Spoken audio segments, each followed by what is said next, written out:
Itipiso Bhagava Araham Samma Sambuddho Bija Charana Sampanno Sugato Lokavidu Anuttaro Purisa Dhamma Sarati Sata Deva Manusana Buddho Bhagavati Swagato Bhagavata Dhammo Sanditiko Akaliko Ehipasiko Opanahiko Pachatam Veditavo Venyuhiti Supatipanno Bhagavato Savaka Sangho Ujupatipanno Bhagavato Savaka Sangho Nyayapatipanno Bhagavato Savaka Sangho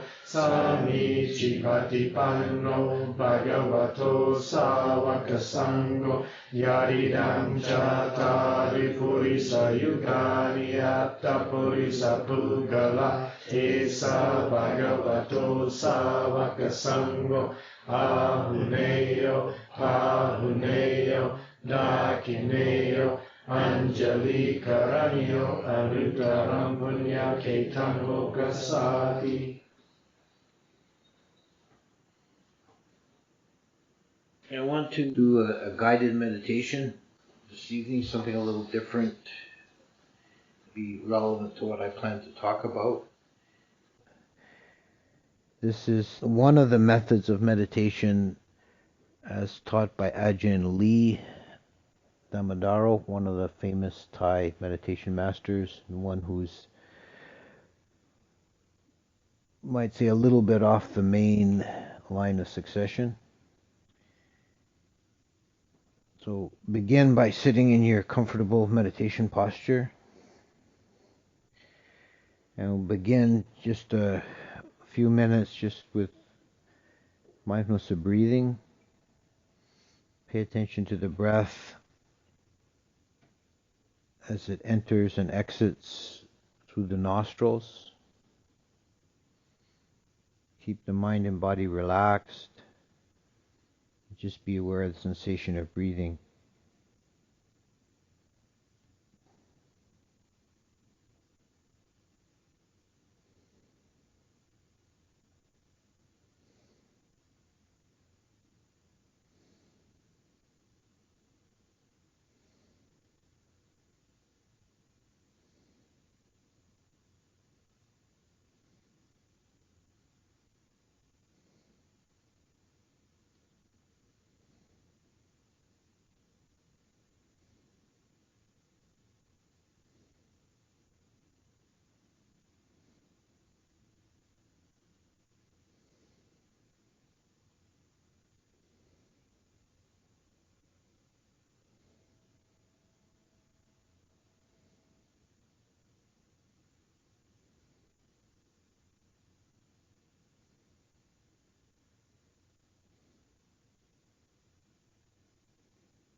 Now move your attention upwards to the center of the forehead. And imagine the breath is entering in and out through the forehead.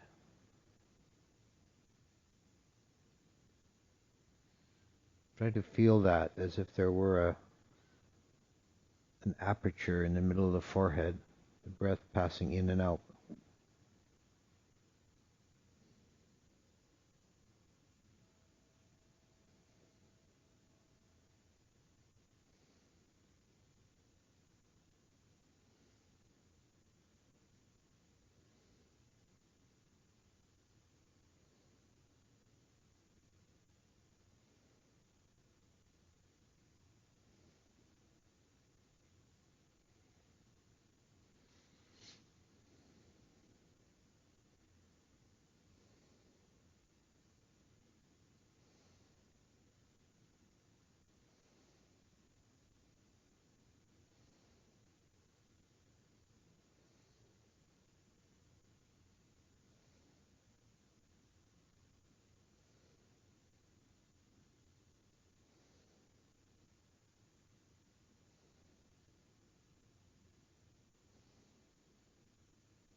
Now move your attention to the crown of the head and imagine breathing through the crown of the head.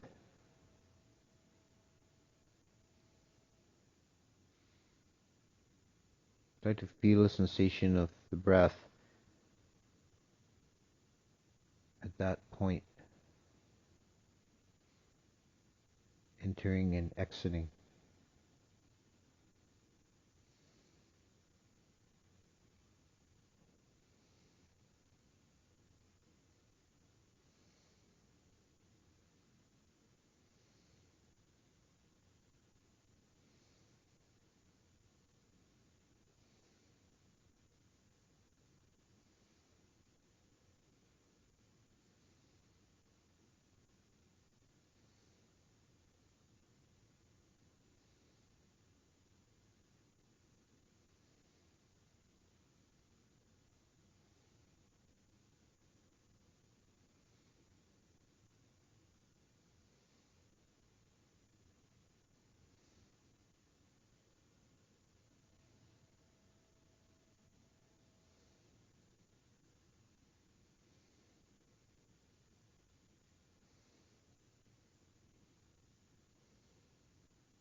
Now move your attention to the center of your skull.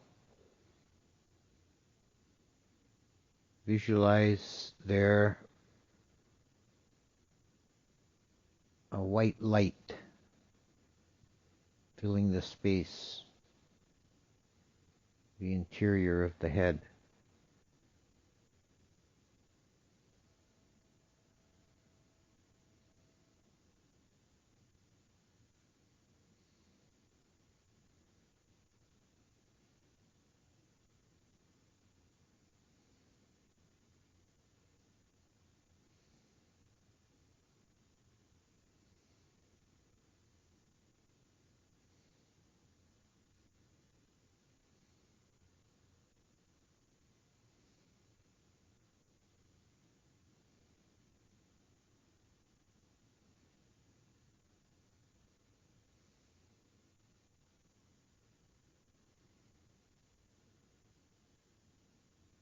Imagine it like a small, brilliant sun.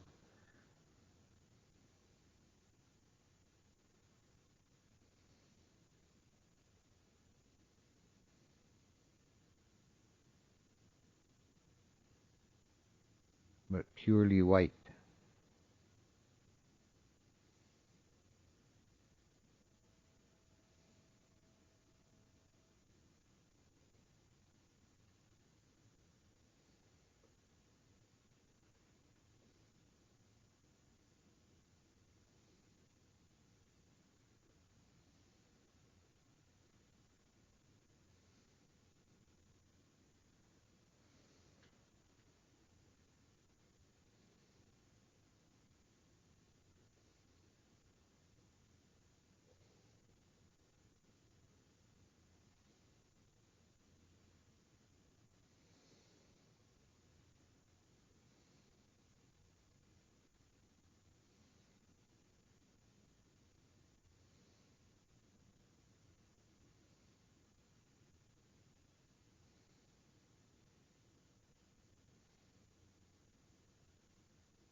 And hold that image of the bright, brilliant white light and move it down slowly through the body,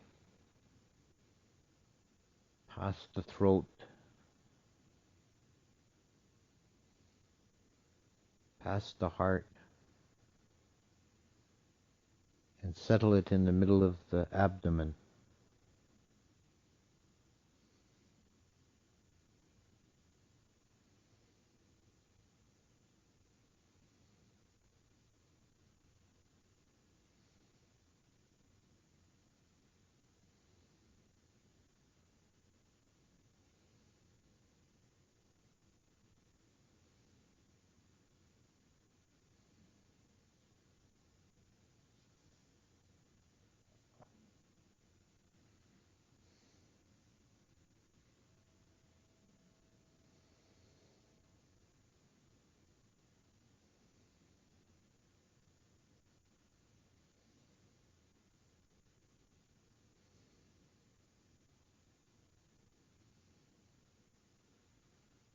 Now move it, the brilliant white light, move it back upwards to the region of the heart, the center of the body at the level of the chest.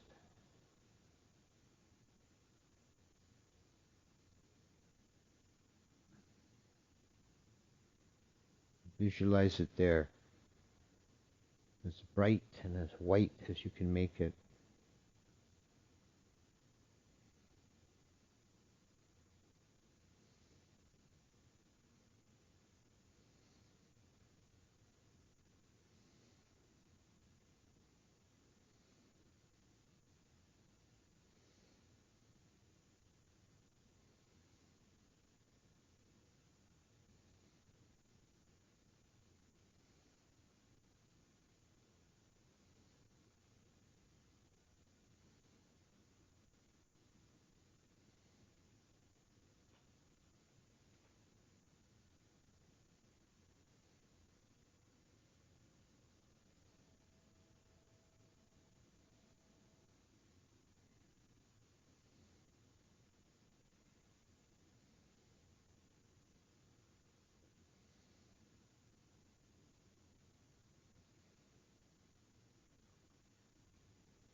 Now let that brilliant white light, the radiance from that glowing center, let that fill your whole body.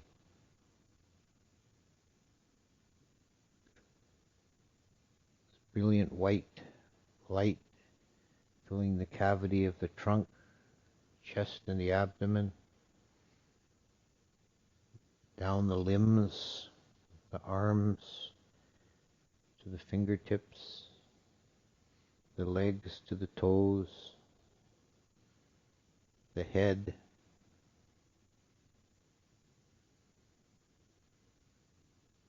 till every minute place inside and outside the body is filled with a brilliant white light.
Pramata Loka Di Pati Saham Pati Patanjali Anadevaram Ayachaka Satita Satapara Jaka Satita Desetu Tamam Anukam Tamam Pajam. Namo tassa bhagavato arahato sama sambuddhassa. Namo tassa bhagavato arahato sama sambuddhassa. Namo tassa bhagavato arahato sama sambuddhassa.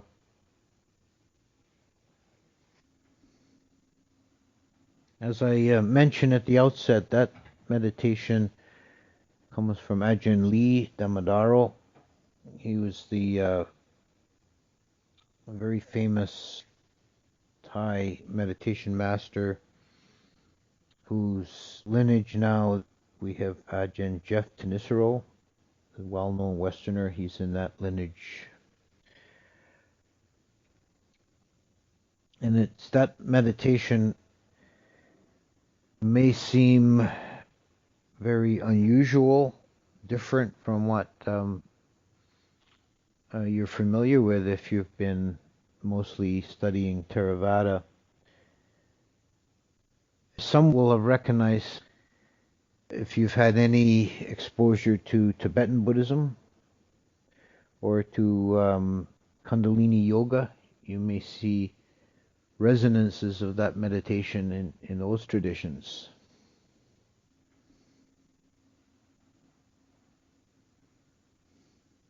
One theme I'd like to examine a little bit is the broadness or the extent of the Theravada tradition, that it incorporates within itself, just within the Theravada, it incorporates many different streams. And in Thailand, one of the sources was a tradition that was called Yoga Vachara. Some modern writers have called it Theravada Tantra. Well, it's just being a bit colorful, but it may have influenced Ajahn Lee and possibly Ajahn Mun and other forest masters of the early 20th century. We don't know really historical lineages in the forest tradition back beyond a few steps. They weren't good record keepers. In some Zen schools, they have, as part of their daily practice, their daily chanting, they chant the names of all their teachers going back to the Buddha. So they maintain a lineage. And in Tibetan Buddhism, they have something called a guru tree, where you visualize your guru or your teacher above your head, sitting cross-legged, and then above his head, his teacher, and so on, all the way up to the source at the Buddha. In Theravada, our tradition traces back to the Buddha, but we don't really have a good record of all the steps.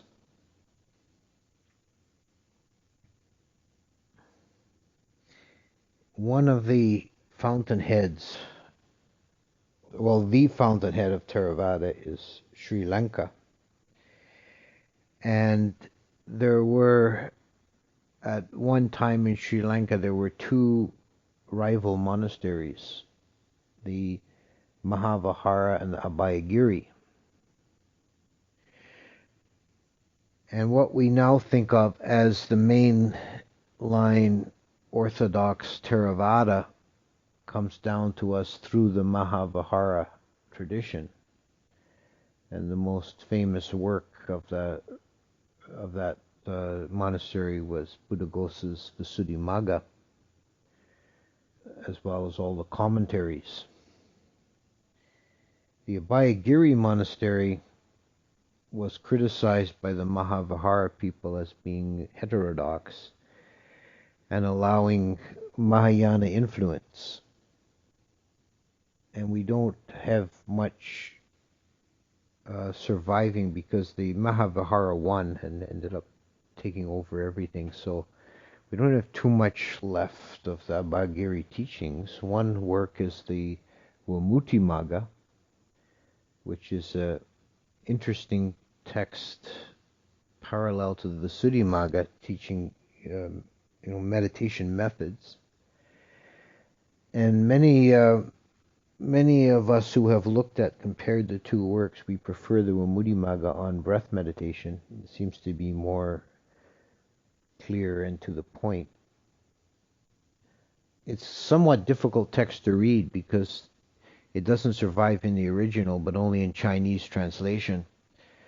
So if you're reading an English translation of a Chinese translation of a Pali text, you're going through like 3 languages, so it tends to muddle the water a little bit. And Theravada Buddhism spread from Sri Lanka into Southeast Asia. Savanabhumi, the Golden Land, as the Indians called it. And it took different forms as it went. In Burma, we have a tradition of a lot of emphasis on the Abhidhamma and on strict forms of Vipassana meditation. In Thailand, there has been a wider latitude in the teachings, I think, than in either Sri Lanka or Burma. And the good monasteries in Thailand that tend to emphasize Vinaya more than anything else. You keep the rules properly, and the meditation is very individual, which is different than the Burmese way. Burmese meditation method is primary, and if you go to a monastery, you're expected to meditate in the way that's taught by the master of that monastery, and if you don't like it, you can go somewhere else. In Thailand, there's more of a feeling that as long as you keep the Vinaya properly and according to the tradition of that monastery, then how you choose to meditate is your own affair. It's more of a feeling of that. And there are strains that made its way into Southeast Asian Buddhism, particularly Thai and Cambodian and Lao, that originated with a Abhayagiri, but also there's some syncretism with the shamanistic and animistic traditions of the place. If anyone's traveled in Thailand, you'll see everywhere you go these spirit houses.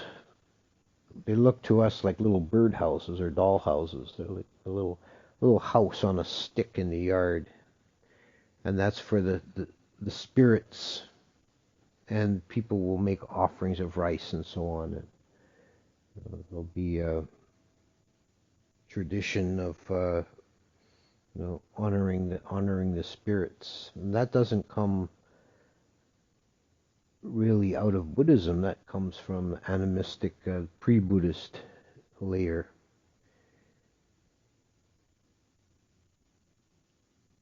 It used to be in the old days, still villages in rural areas will have besides individuals having their own spirit houses, there'll be a village spirit house for the guardian dewa of the village. And it used to be the way marriages were done in rural areas was the young couple, the morning after the marriage was consummated, they would go to gather some friends and family and go to the spirit house and just announce to the dewas, we are now to be considered a couple. That was all it took for a marriage ceremony. Of course, now there's bureaucracy and state papers and there's also another layer or or impulse in or strata of belief in Southeast Asia is Brahmanism or Hinduism, which traces back to the Sriwijaya Empire of the Middle Ages, based in what we now know as Indonesia, that all Southeast Asia was ruled from that empire, and it was a mix of Hindu and Mahayana Buddhist. So that those strains were older than the Theravada in that region, and there's still some influence.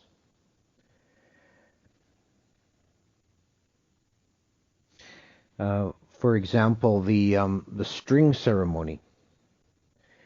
We occasionally do the ceremony where we pass a white string around a circle of people and do some chanting, and then bless everybody with water. That's a Brahmanical ceremony. It's actually from that tradition.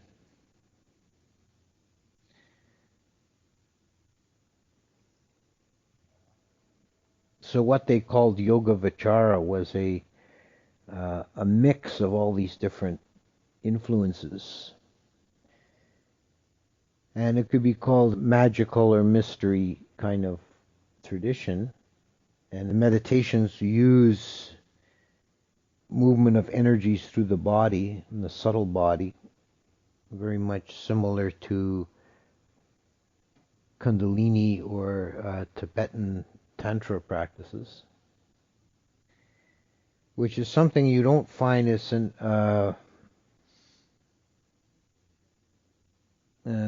omission. You don't find anywhere in the original Pali scriptures any mention of chakras. That system is quite unknown to the original Pali scriptures.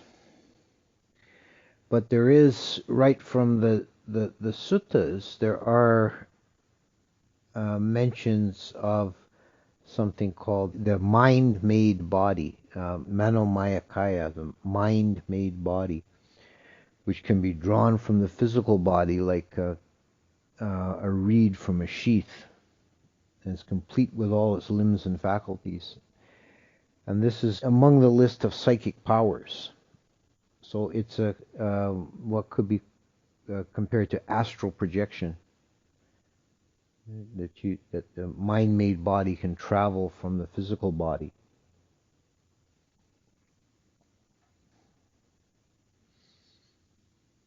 There's a list of psychic powers. This is one of them.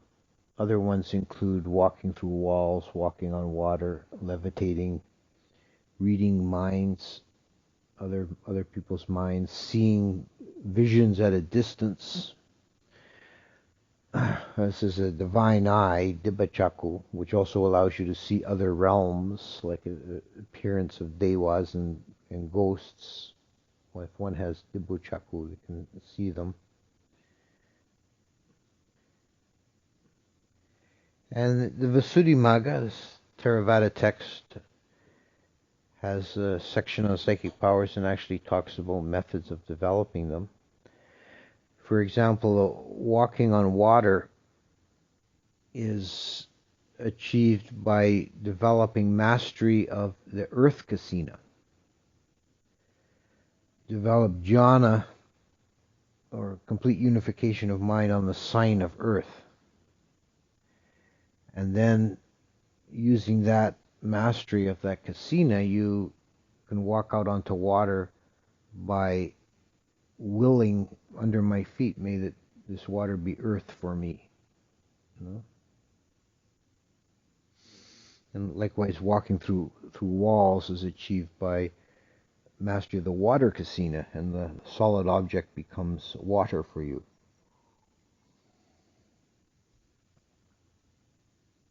There's an interesting parallel to that in the Christian gospel, where Peter was able to walk on water until he loses faith, then he sinks. So it's like the mental faculty of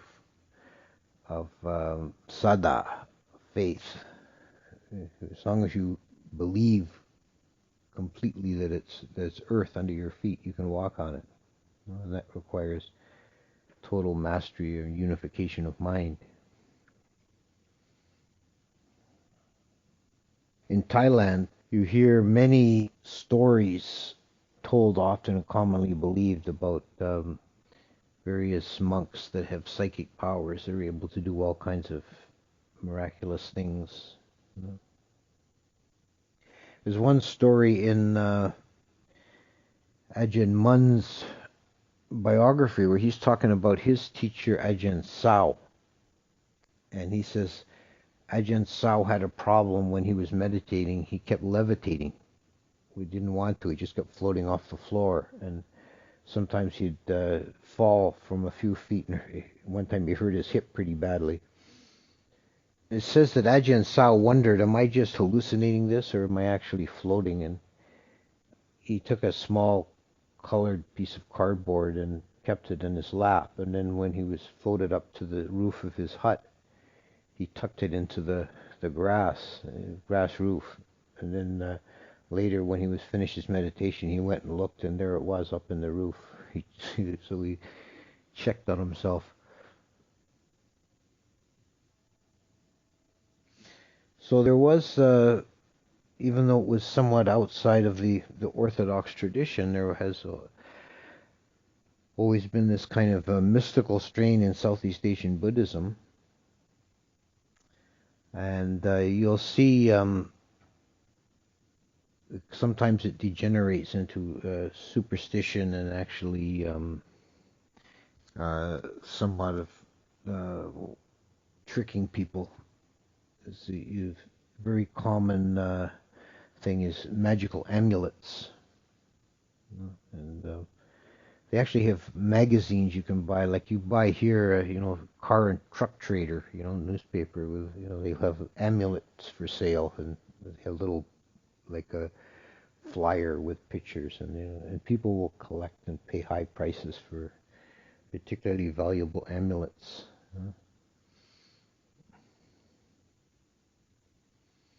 The good monasteries, the strict forest monasteries, refuse to have anything to do with that kind of magical practice.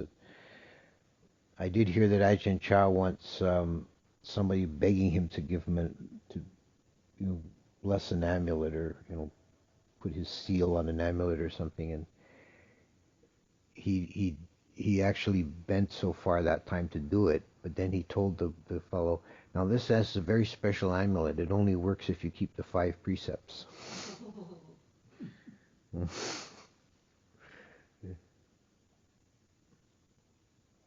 Actually, we did something like that once. Here was another monk staying with me, and there was a young guy staying here who was a little bit wild, and he just bought himself a used truck, and he wanted us to bless it.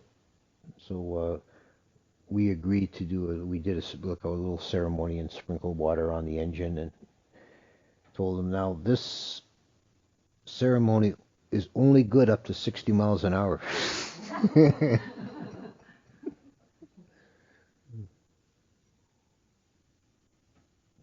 So this particular meditation that I opened the session with does use some elements that come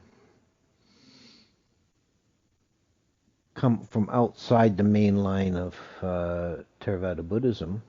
Now, Ajahn Lee also may have had influence directly from India, because he had traveled in India in his youth. But he may have also found these strains in Thailand. There was enough heterodox traditions and mysticism that he may have picked it up already in Thailand.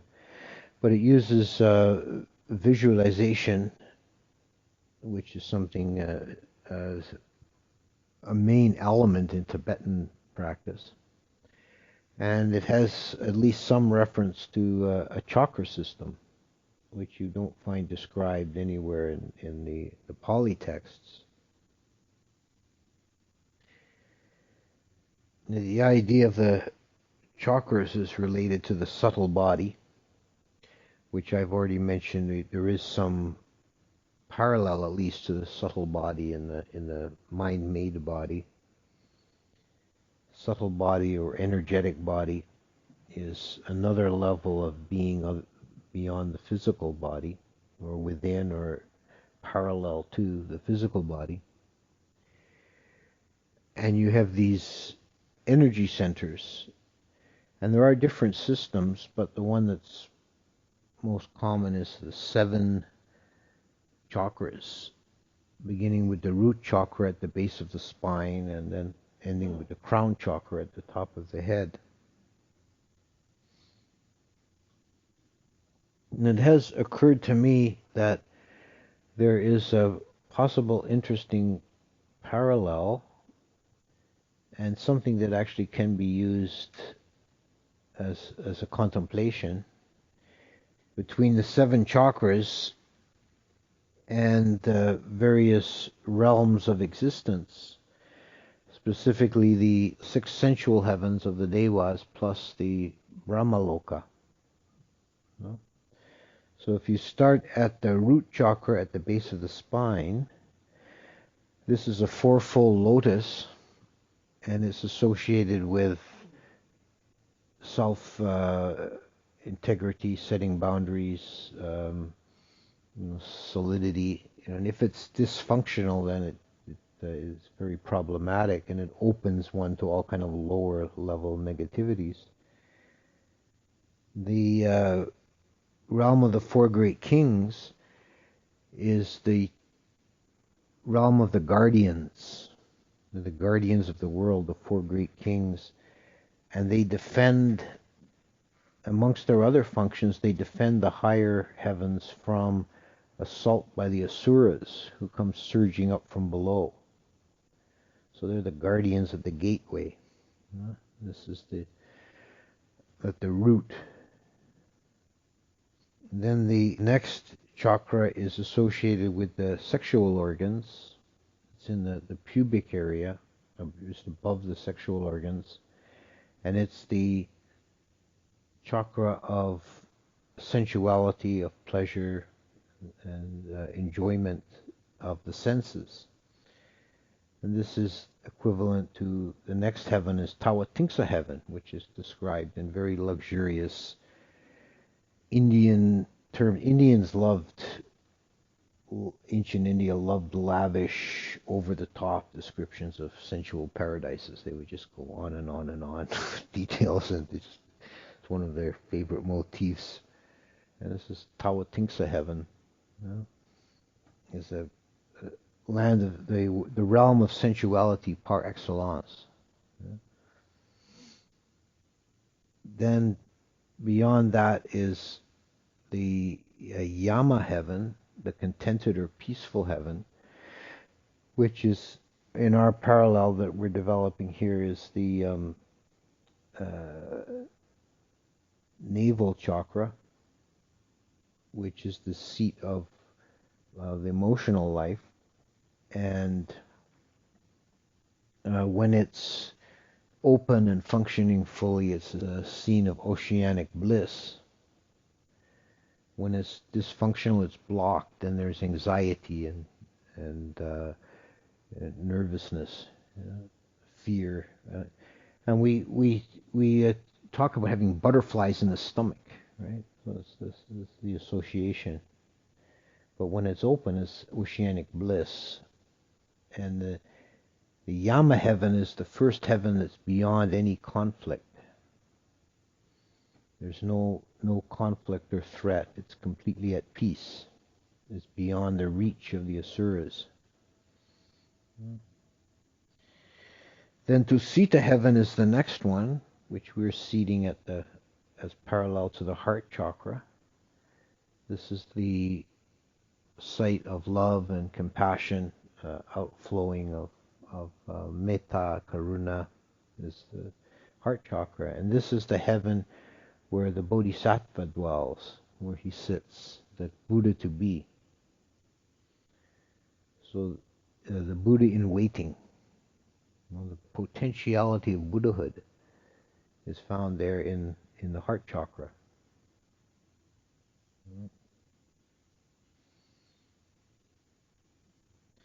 Then the throat chakra is the center of speech and creativity and communication, relatedness. And this is the equivalent in the cosmology of the realm of the devas who delight in creation. Just as we can create with our speech and our writing and our communication, or visually with art, we can create patterns, ideas.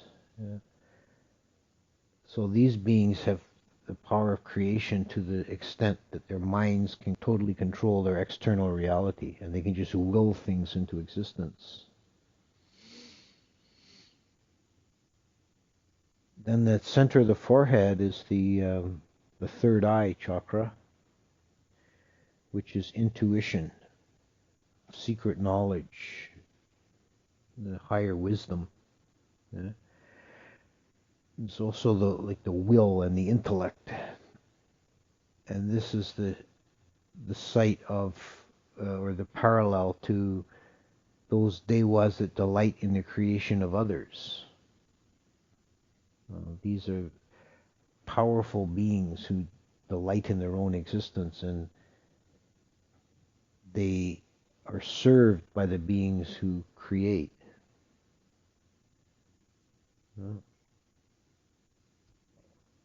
This is also the realm where Mara dwells, the tempter. So we have that possibility with in our own being, that our will and our higher faculties can be turned to negativity. So this compromises or completes the six sensual heavens and the first six chakras, which are all located within the body on aligned along the central column of the spine as energetic points in the subtle body. But then there exists one more chakra, which is said to be located outside the body above the head as an upturned open lotus, like a bowl open to that which is above. And this would be the opening to the higher realms, beginning with the Brahmaloka. Now, these are beings that are beyond sensuality, beyond sensual form or sensual desire. So it's appropriate that they're above and outside the body, and that they open upwards, because there are realms and realms above them. And opening to the higher realms and higher consciousnesses from that center.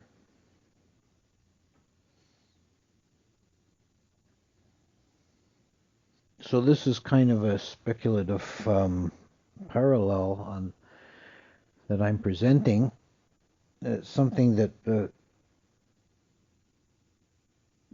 might be of some interest or even benefit as a contemplation, particularly if you have some familiarity already with yoga systems and Kundalini yoga. You might find it helpful as a visualization.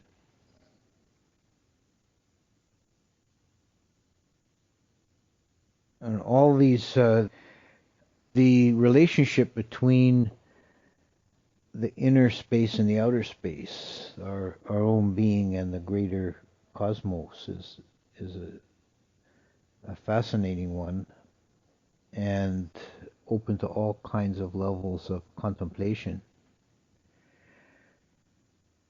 I would caution about avoiding the kind of narrow, modernizing, psychologizing tendency to dismiss all the cosmological levels as just metaphors or analogues for the inner life. There are parallels, but I would suggest it's probably more conducive to think of our human form as a metaphor or reflection of that which is greater. That the microcosm encapsulates the macrocosm, or recapitulates it.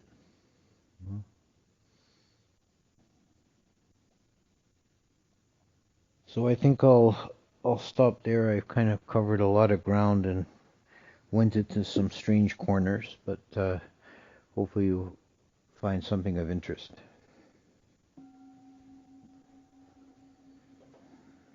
Mayam Dhammakataya Sadhu Karam Dharamase Sadhu, sadhu, sadhu, hanamodham.